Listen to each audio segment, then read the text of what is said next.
So next, I just kind of wanted to go through a bunch of different compressors and talk about how the different functions have different names from compressor to compressor, and some compressors have more features, some have a lot less.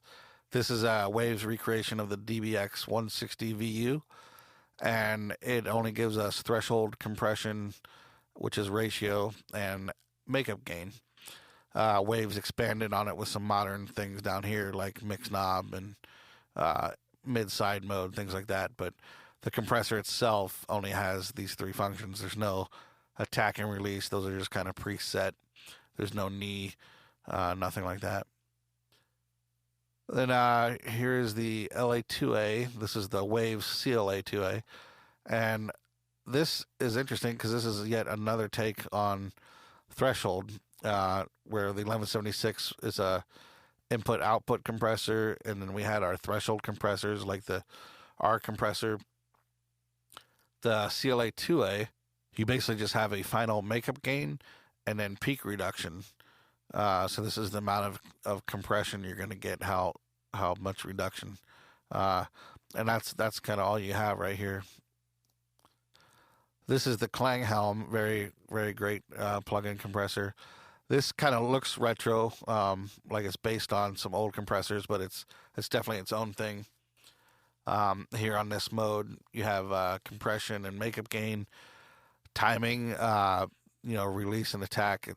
You basically just kind of have faster to slower, and then you have compression and limit mode. So limit is a lot harder. You got a mix knob, which is great for onboard parallel compression. Sidechain filter, drive. You can get the sound a little bit gritty, a little bit of distortion, and then you kind of have a dark and bright timbre. So this compressor has a lot of extra features, interstage transformers. This actually brings in attack and release knobs on this mode. So pretty cool compressor. This punch, this might be knee, their version of knee.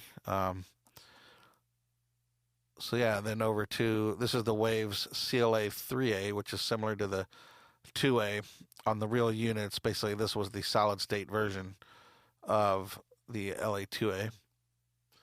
Again, it's just peak reduction and gain, and then if you wanted limit or compress, just a higher ratio. There's our 1176. Couple different versions of it. Here's the Empirical Labs Distressor, which I put this in with the 1176 is because it's similar in operation. It's an input-output compressor, so the input drives and hits your threshold, more compression, less compression, and then you have your attack and release knobs, and then your output, and then your ratio. So from here up, the arouser, which is based off of the Distressor, I believe, it's very similar to an 1176. They have a bunch of extra kind of modern features. They have the mix knob, which is great. They have a clipper, so you can push and get some saturation. I'll demonstrate that a little later on. Attack modification, which I would have to read about that. I'm not sure what that does. Sidechain filter, and then a sidechain EQ. So a lot of cool different things. You can actually pick a frequency and then boost it into the detection circuit, or remove it, and I'll demonstrate that as well. Then we have some of our famous bus compressors: the SSL, the Cytomic glue compressor, the Slate gray compressor. So these have threshold and makeup, attack, release, and then this particular one has 3 preset ratios. So pretty standard, but definitely kind of its own individual sound. The Cytomic glue expands with a range knob, and then it also gives you the modern high pass filter and mix knobs. Moving on, we have our Vari-Mu compressors, our Fairchilds. So 3 different ones. We have the Slate, the Puig Tech, and the UAD. And typically, Fairchilds, they have their threshold and their input gain. So this is kind of unique where we have a threshold we can set, but we also have an input gain we can drive. Um, these were tube compressors, so driving them harder definitely affected the sound as opposed to driving them quieter with a higher threshold. And then our release constants, each one of these is a preset amount of milliseconds for the release. These also have a mode where you can switch to mid side, which is pretty cool.